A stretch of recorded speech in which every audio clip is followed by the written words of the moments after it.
She went to 2 rehabs. The last one, I put her in against her will, and she hated. Carol Burnett seemed to love everyone she worked with. But there was one co-star who crossed a line she couldn't forget. During the 7th season of her hit show, this person's behavior turned ugly. They humiliated guest stars in front of the whole cast. When Carol tried to stop it, things got physical. What happened next shocked everyone on set. This co-star had been with her for years, but their betrayal cut deep. The truth about who it was will surprise you.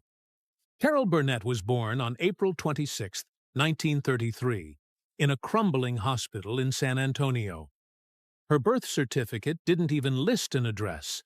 Her parents were already deep into alcoholism.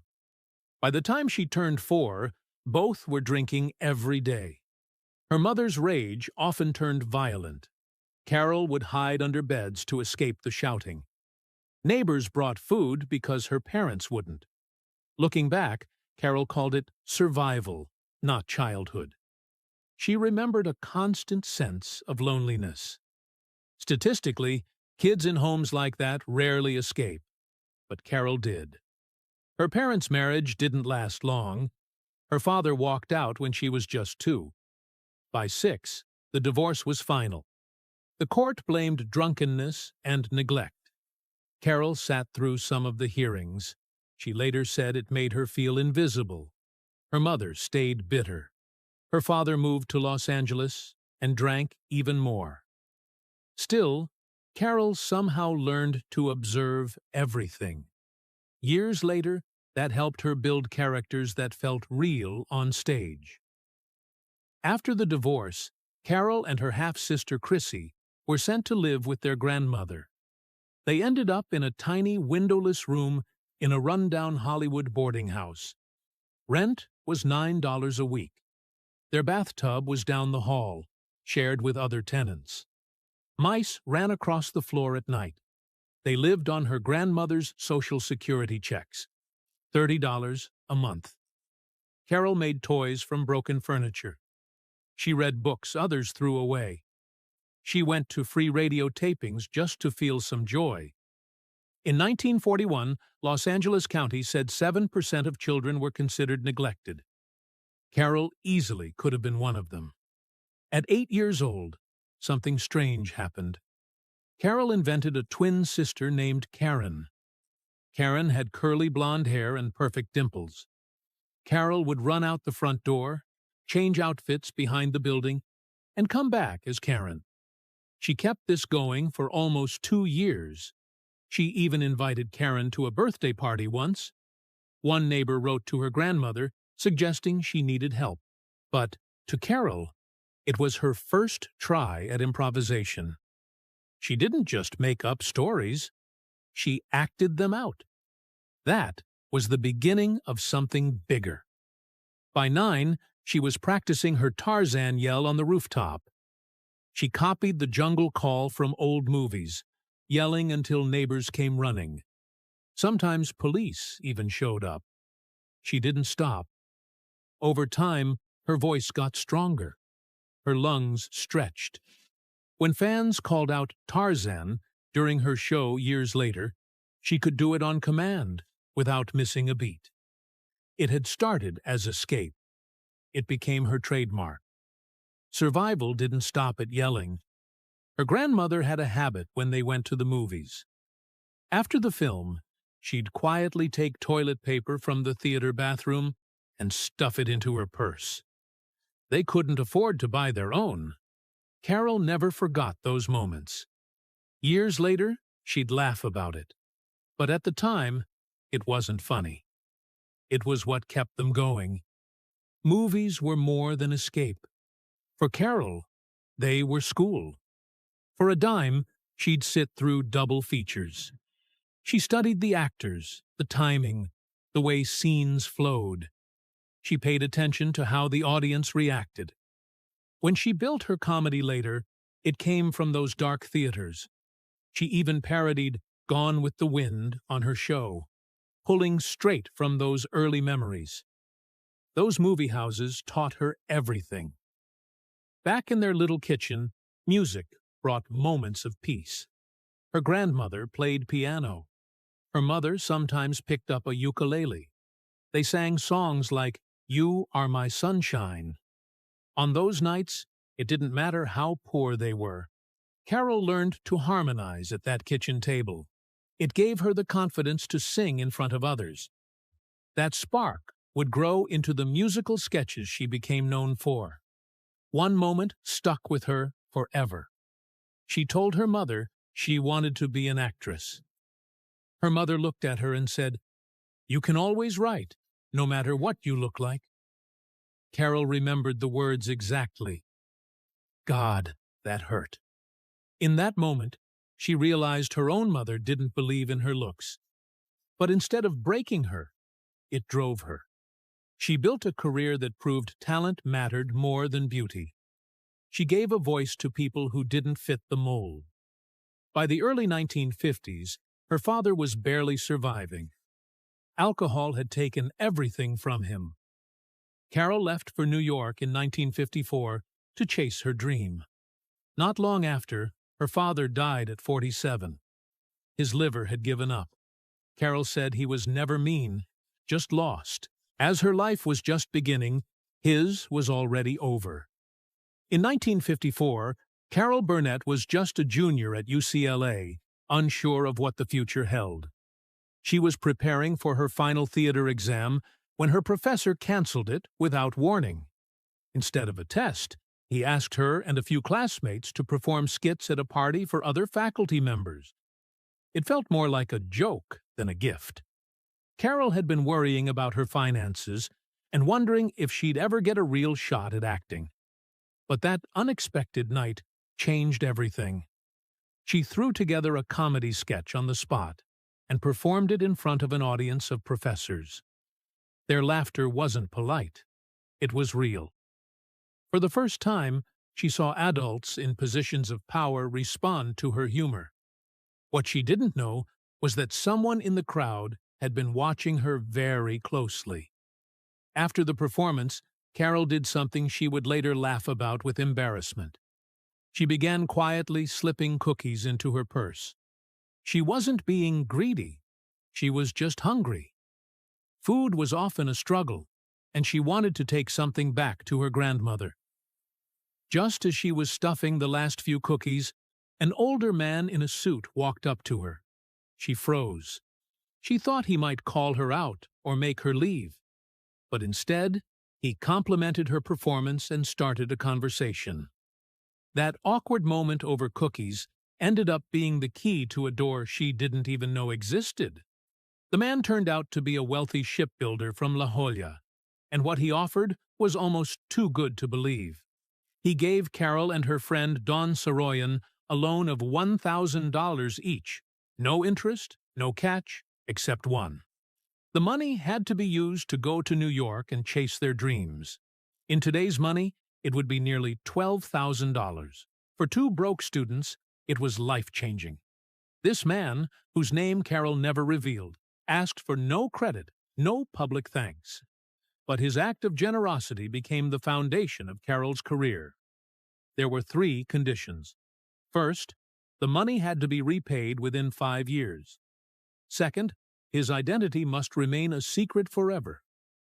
Third, if they found success, they had to help other young artists the same way. Carol took the deal without hesitation. There was no contract, just a handshake and a promise, and she never broke it. She paid him back exactly 5 years later. She never told anyone who he was, and once she made it, she quietly gave back, through scholarships and secret gifts to struggling performers. That one conversation over cookies created a ripple that never stopped. With the money in hand, Carol and Dawn did something most people thought was foolish. They dropped out of UCLA. It was 1954.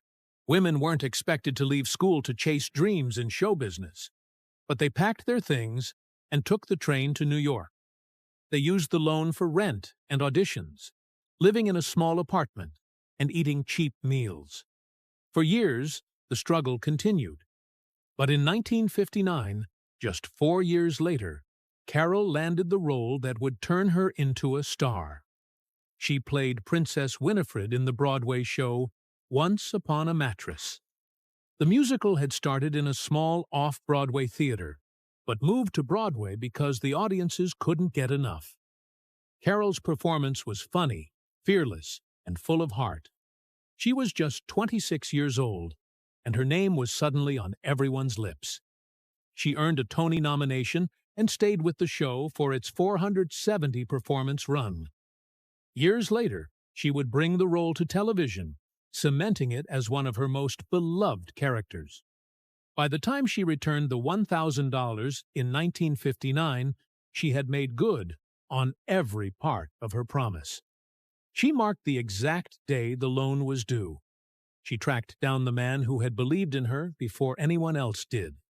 He smiled, took the money back, and disappeared again. Carol kept the rest of the deal, too. She never gave up his name. And she made sure to help others, just like he helped her. That story, buried beneath her fame, shows the quiet thread that runs through her entire career. That same year, she joined The Gary Moore Show. It was a weekly variety program taped at CBS Studio 50, now known as the Ed Sullivan Theater. Carol was just 26, sharing the stage with veterans of comedy and music. But it didn't take long for her to become the standout. Her sketch work, especially her cleaning woman character, showed off her range. She could be silly, sad, loud, or quiet, whatever the moment needed. The show ran until 1962, and during those years, Carol built the muscles she would later flex on her own show. She also met producer Joe Hamilton, who would become her husband and one of her biggest collaborators. In 1962, her talent was finally recognized with her first Emmy Award. She won for Outstanding Performance in a variety or musical program. It wasn't just her first big award. It was a signal that the industry finally saw her as a leader in comedy.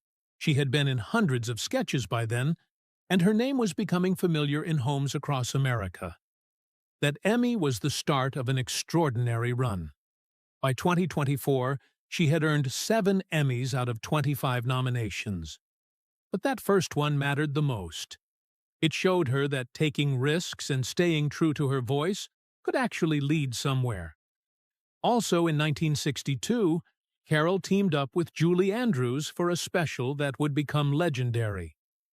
Julie and Carol at Carnegie Hall aired in June and pulled in more than 17 million viewers. It was a mix of music, parody, and sketch comedy. The chemistry between the two women was electric. At the time, executives didn't believe the special would work, but it became a hit almost overnight. It won 2 Emmy Awards, one for the show and one for Carol herself. For many fans, it was their first time seeing Carol as more than a sketch comic. She could sing, act, and hold her own on a national stage. That performance didn't just raise her profile. It launched her into the top tier of entertainers.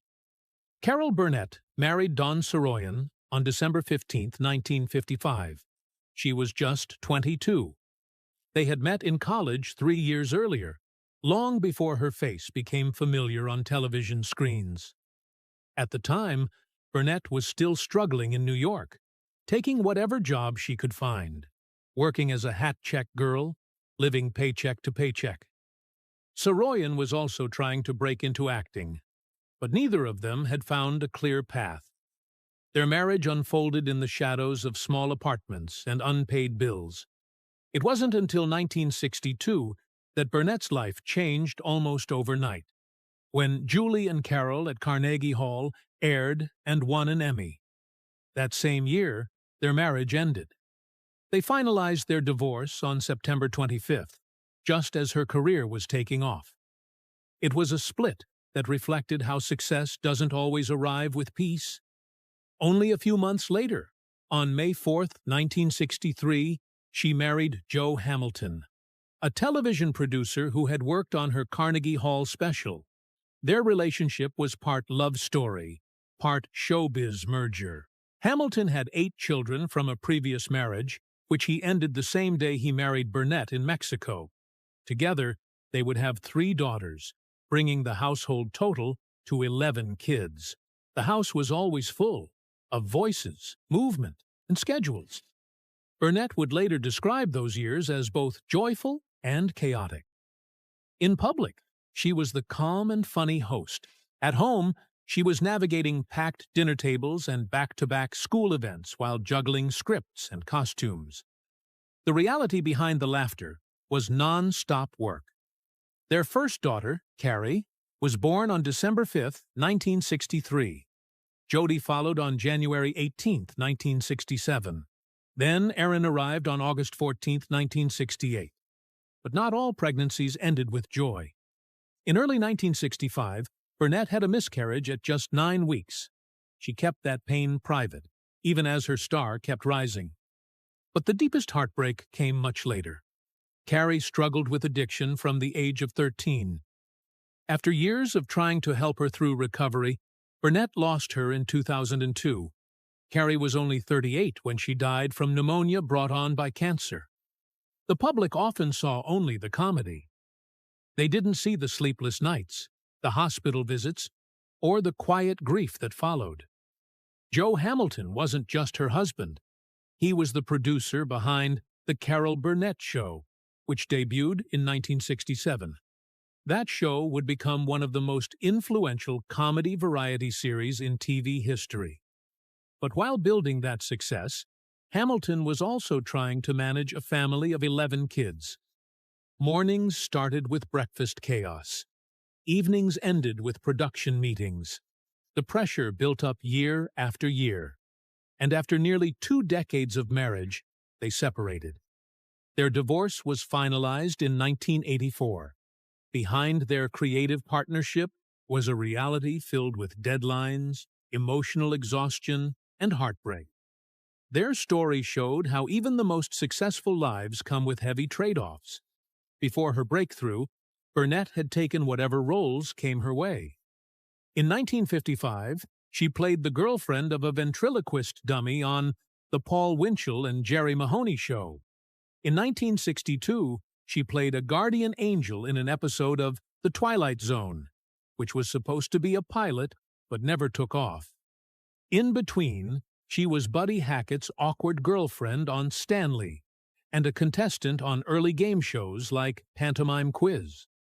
These parts were odd and sometimes forgettable, but they slowly built her reputation. When her 1962 special finally aired, it looked like an overnight success. But it had taken nearly a decade of strange gigs and small moments to get there. Everything changed on September 11, 1967. CBS didn't want Burnett to host her own variety show. They suggested a generic sitcom instead, something called Here's Agnes. But Burnett had a clause in her contract from earlier work that let her create 1 season of any show she wanted. She activated it just in time. The Carol Burnett Show went on to air 279 episodes over 11 years. It was filmed at CBS Television City's Studio 33 and became a landmark in television history. No woman had hosted a primetime variety show before. Burnett broke the rule, set the standard, and never looked back. The show began with something no one expected. Burnett would walk out and take questions from the audience. This started by accident. A producer once sent her out early as a joke, but the audience loved it, and it became a regular feature. People asked her anything, how she got started, who her favorite co-stars were, or begged to hear her famous Tarzan yell. Burnett answered with charm and honesty, creating a sense of connection that few TV shows ever achieved. Even today, in her live shows, she keeps the tradition alive. Those unscripted moments became one of the most memorable parts of her career. She didn't just perform, she created characters that lived far beyond the screen. There was the charwoman, a quiet janitor with a mop and a dream. Then came Eunice, the loud, frustrated daughter from the Family Sketches, who later starred in her own show, Mama's Family. Burnett's face was as expressive as any comedian's toolbox. She could stretch it into sadness, surprise, or joy, all in a single second. Parodies of famous films like Went with the Wind showed just how far her humor could go. These sketches didn't just make people laugh, they shaped what TV comedy could be. The awards followed. Over 11 seasons, the show won 25 Primetime Emmys from 70 nominations. It won Outstanding Variety Series 3 times. Few shows in history have matched that level of acclaim. Burnett herself became so iconic that the Golden Globes created a Lifetime Achievement Award in her name. She received it while still living, a rare honor. Her cast members, like Tim Conway and Harvey Korman, often stole the spotlight during acceptance speeches with impromptu comedy that blurred the line between real life and performance. Their moments on stage were funny, touching, and unforgettable. But Burnett never worked alone. She chose her cast carefully.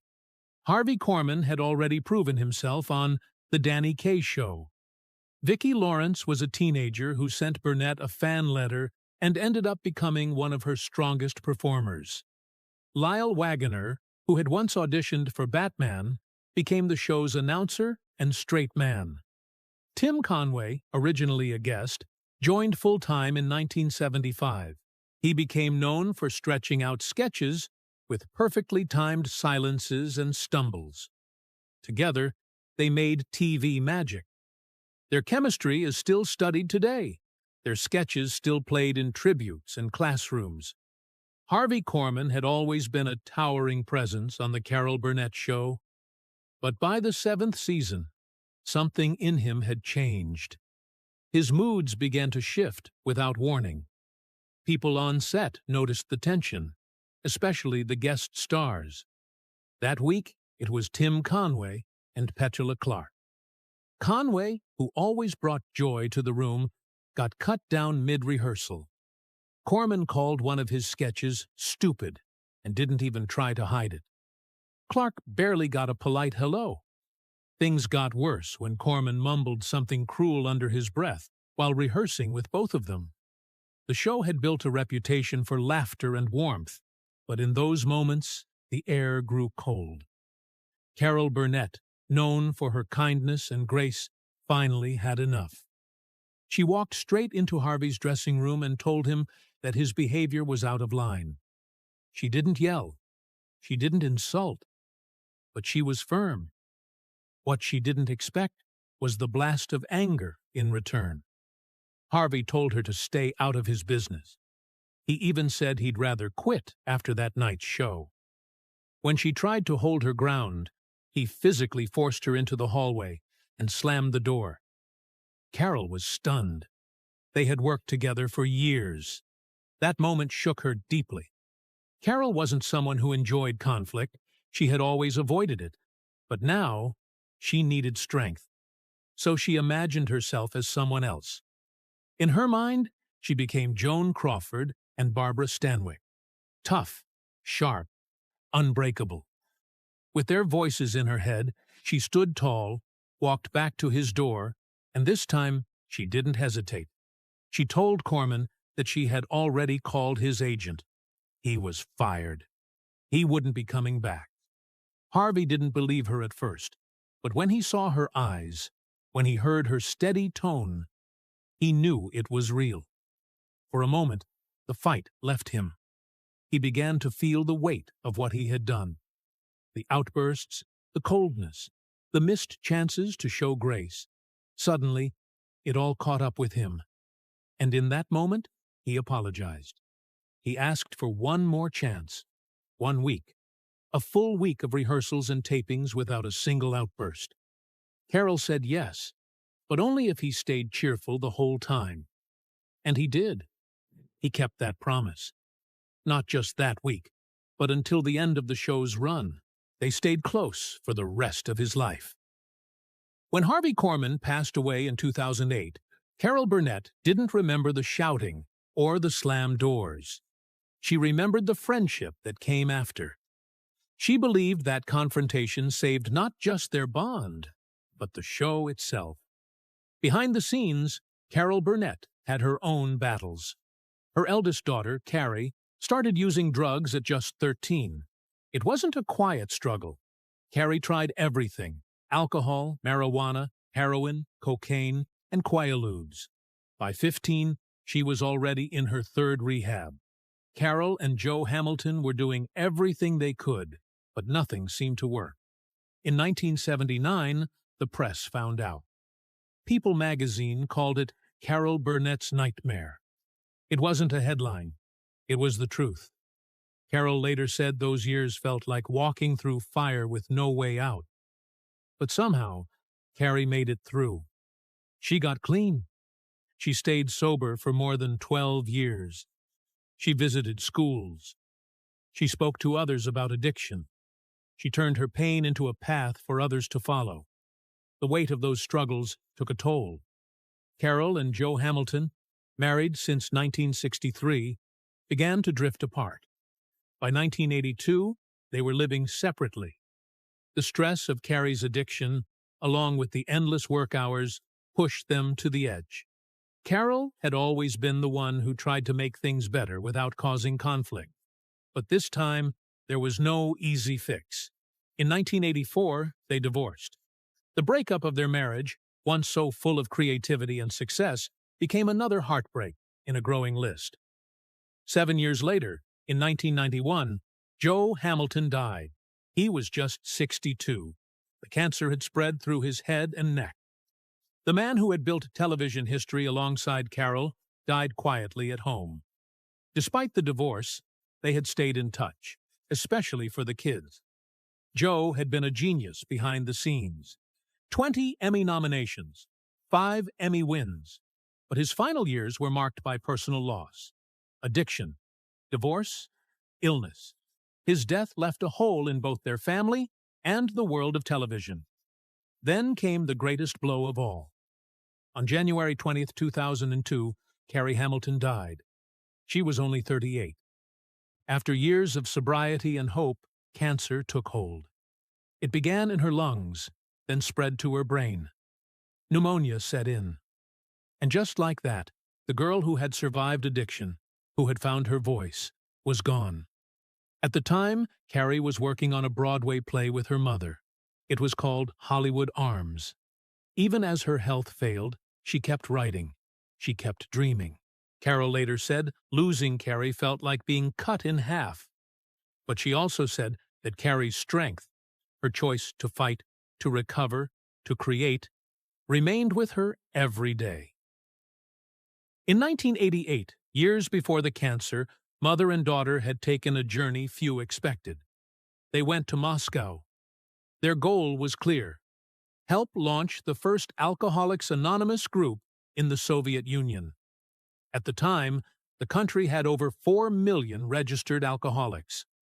Most had never heard of AA. Carrie and Carol spent hours answering phone calls from people who didn't know where else to turn. Soviet TV aired Carol's film, Life of the Party, to more than 90 million viewers. It was a quiet revolution.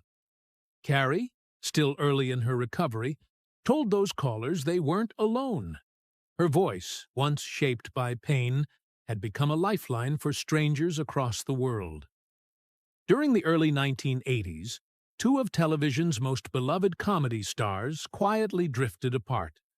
Carol Burnett and Vicki Lawrence had shared years of laughter on screen. Their bond seemed unbreakable. But when Mama's Family spun off into its own show, something shifted. Carol had just gone through a painful divorce from Joe Hamilton, who had not only been her husband, but also the producer of both The Carol Burnett Show and Mama's Family. That breakup didn't just end a marriage, it created emotional lines that no one saw coming. Carol pulled away from the show, and the people connected to it. including Vicky. Burnett had created the character of Eunice, and her presence had helped launch the series. But after the divorce, she vanished from the set. She didn't appear in any future episodes. According to Vicky's own autobiography, the silence between them wasn't temporary. Carol was hurt that Vicky had continued with the series, now controlled by Hamilton. The show moved into syndication. Vicky stayed with it, and Carol stayed away. What had once been a close friendship turned cold. Burnett, once a frequent visitor on set, was now just a memory. Fans were confused. The cast felt the loss. And Vicky was left in a strange position, loyal to the work, but separated from a friend she deeply admired. Carol's decision wasn't just about one show. It was about everything. After the divorce was announced on October 22, 1982, she stepped away from Hollywood almost completely. She moved to Maui. She avoided the spotlight. Those who had worked with her for years found themselves cut off. Vicky later said, "She divorced all of us who were involved with him at all." And that included her. The pain was that deep. Carol stayed silent for years. Even as people asked about her, she gave no public answers. The wound was still open. It wasn't until after Joe Hamilton passed away in 1991 that the first signs of healing began to show. One of the most emotional moments during that silence came with a simple phone call. Vicky was cooking dinner when the phone rang. Her son picked it up. It was Carol. But she didn't want to talk to Vicky. She asked to speak to her husband, Al Schultz. Vicky stood there, stunned. She asked her son, "Does she want to talk to me?" And the answer came back, "No." That memory stayed with her for years.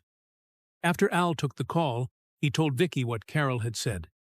"I promise I'll be back. I promise." But it would be a long time before that promise became real. For years, Carol stayed away, wrapped in her own pain. And Vicky tried to move forward, still carrying the sting of that moment. But time can change things. And eventually, it did. After Hamilton's death, Carol and Vicky slowly began to reconnect. The distance shrank. The warmth returned. By 2023, they were not only speaking again, they were close. Vicky said they were closer than we ever have been, really. She said it felt like full circle when they reunited for Apple TV Plus Palm Royale. Their friendship wasn't just restored, it was stronger. Vicky shared that she had learned a lot from Carol over the years. Lessons about work, about fun, about how to keep going, even when things fall apart. That old phone promise, "I'll be back," had finally come true. Carol Burnett's return to television has been nothing short of remarkable. At 91, she's taken on roles that most actors her age wouldn't dare touch. In 2022, she joined the final season of Better Call Saul. Her character, Marion, played a key role in Saul Goodman's downfall. She wasn't there as a nostalgic guest star. She was central to the story. Then, in 2024, she stepped back into comedy as Norma Delacorte in Palm Royale, sharing scenes with younger stars and holding her own with ease. When asked why she still works, she said it's simple. She wants to have fun. That same spirit that lit up living rooms for decades hasn't faded, and she has no plans to stop unless the work stops being joyful.